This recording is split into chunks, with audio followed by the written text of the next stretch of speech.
Hi, Abigail. Welcome to the Arbitration Pitch. Hi, Lauraine. Thank you so much for having me here. You're most welcome. You're most welcome. So I recently attended an event and I was quickly led to you when a lot of people said, come and meet Abigail. She's the best ADR student. It's like, wow, I must meet you. And I was so glad I got to meet you. Please, there are a lot of law students, people who are trying to get their foot into arbitration, and they would love to know how you made it in this arbitration space. Thank you so much for having me once again. So I first obtained my Bachelor of Laws, that's my LLB, at the University of Ghana, Legon. After that, I proceeded to the Ghana School of Law for my BL certificate. So firstly, primarily, the interest in ADR sparked from my ADR lecturer in that's Ghana School of Law Part 1, Mr. Emmanuel Amofa. Okay. He's the founder and managing partner of Amofa and Partners, and he has been the administrator of the Ghana Arbitration Center since its inception. Okay. He has sat on a number of domestic and international arbitration. So when he comes to class, basically he comes with a wealth of experience, expertise, knowledge, insights, and his manner of teaching sparked my interest primarily in ADR. I didn't really like ADR at first. It sounded a bit abstract to me in the beginning, but his mode of teaching is what ushered me and sparked my interest in the field. So I started taking ADR a bit more serious than the other courses. I was reading a lot of articles, a lot of textbooks, ADR related. Yes, so fast forward, I wrote my Part 1 exam and I studied so hard for that exam. I used to meet Mr. Mofa after class, ask him a lot of questions for my reading, for my research, and he was good. So learning ADR was very easy for me. Then I wrote my exams, then our results came in, my raw scores came, and I saw that I had 96, and I was like, hey, wow, getting 96 at the Ghana School of Law is not easy at all. So I'll say first, it started from Mr. Mofa, and then gradually, I got an interest in the field. Then last year, I was called to the Ghanaian bar, and then I received the award as the overall best student in ADR and graduating lawyer. So I would first say it's primarily sparked from this particular lecture. Then subsequently, I've built a serious interest in the field. So currently, I'm a pupil at Zoe & Co. It's a full-service law firm, and I've engaged in a lot of arbitration with the firm. Some are domestic, some are international. Additionally, I have joined some seminars. Last year, for example, I joined the 2024 Oxford Africa Forum on International Arbitration, organized by CIMA, and then the arbitration chambers in London. So I'm hoping to have my master's, that's my LLM, international arbitration, then I take it from there. So it's been good so far. So that's how the journey has been for me. That's great. Let's just stay right there.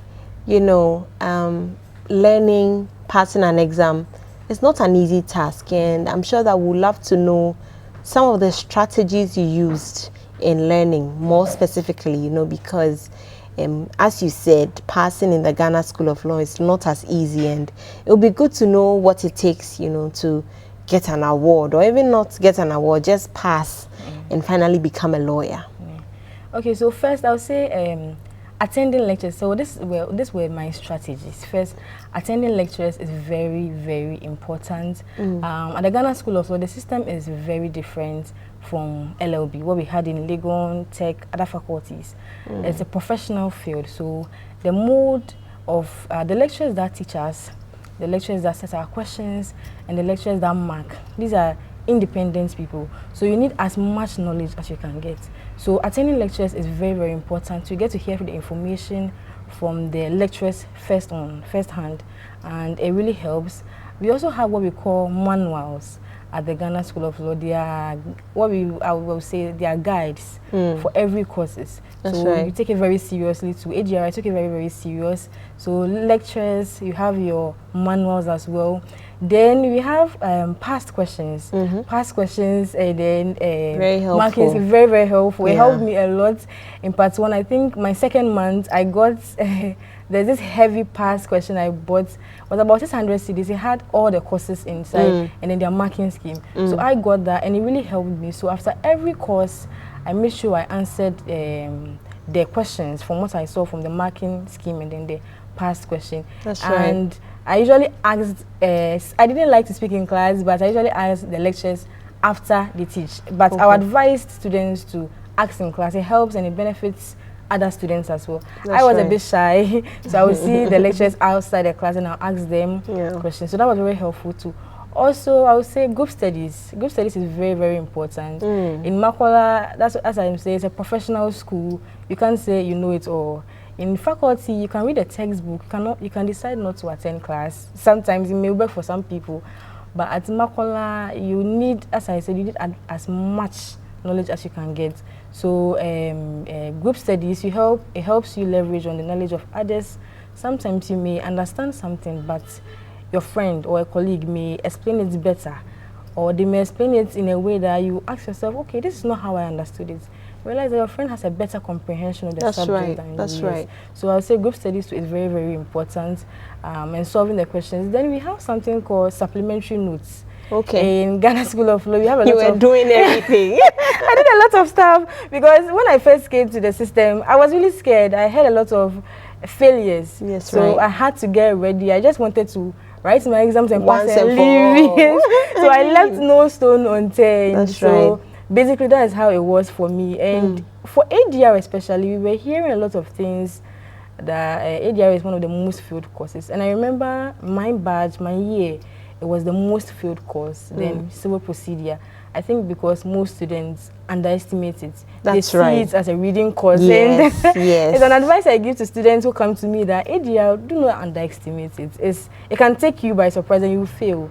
Mind you, people failed that a lot. Yeah, so they had to rewrite and resit.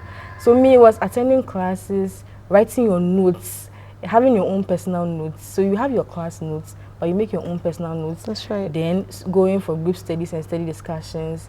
Then past questions and then the marking scheme, learning them, getting abreast with them, and then writing the exams. Another thing I would say is, lastly, they should start early.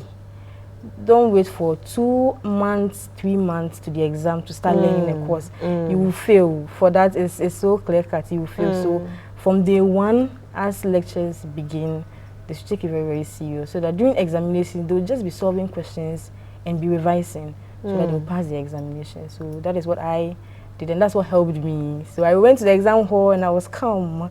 For ADR, I remember I could answer all the questions and I was... Wow. Yeah. I remember I had to use about 5 minutes to decide. I was like, hey, God, which one? I was so prepared for the paper. So these are the techniques I used, and they helped me a lot. That's right. Me a lot, yes. I mean, they are very sound, techniques, and I'm sure that anybody who uses them would surely find them to be helpful. I agree with you concerning ADR looking like it was just a reading course. I think what happens, especially in law school, is that they usually don't give us too many technical terms. Because when you read, you find out there are so many other things, but they just give us the simplest form of it, and then you're supposed to use that to kind of write the exam. But a lot of people don't read other materials or get other information, so they get to the exam room and they are shocked. So we have something at the Ghana School of Law we call supplementary notes. So these are notes that our seniors have, in quotes, handed over to us. We've had some seniors who take them courses by courses. So ADR, you have one person having notes on ADR. You have civil procedure, criminal procedure. Some too have notes on all of them. I'd want to advise the students that these are what we call supplementary notes. Some students tend to rely on these notes completely.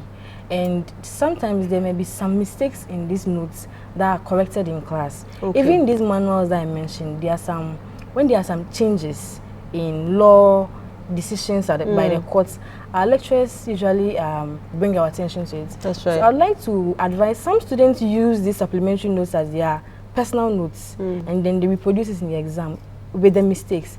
So I'd like students to know that these are supplementary notes. They are just there to help you.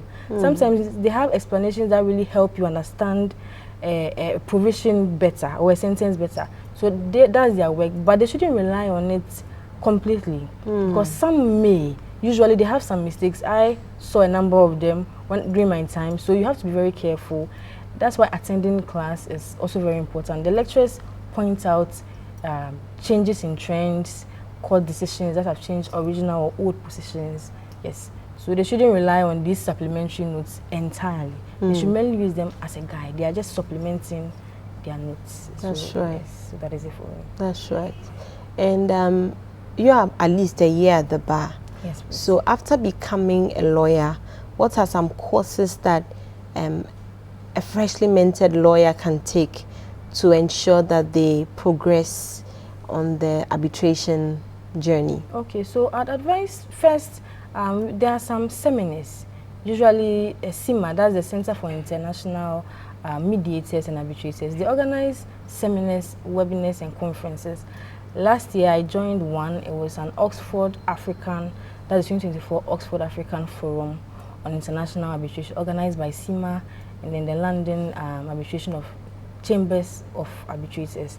It's very insightful. It helps you understand what's going on in the arbitration world presently. So I would advise students to allow themselves to participate in these kind of conferences. In Ghana, for our courses, the Chartered Institute of Arbitrators, they undertake a number of courses. I'd advise aspiring arbitrators to undertake those courses.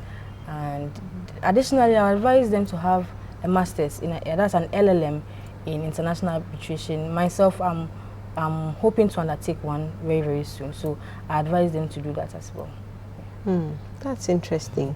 Now, moving away from that, you mentioned a mentor, Mr. Emmanuel Amofa. Yes, please. Were there any other mentors, maybe some far, some near, who kind of influenced your journey, helped you along the way? Okay, so some didn't know me, some I saw them in the media.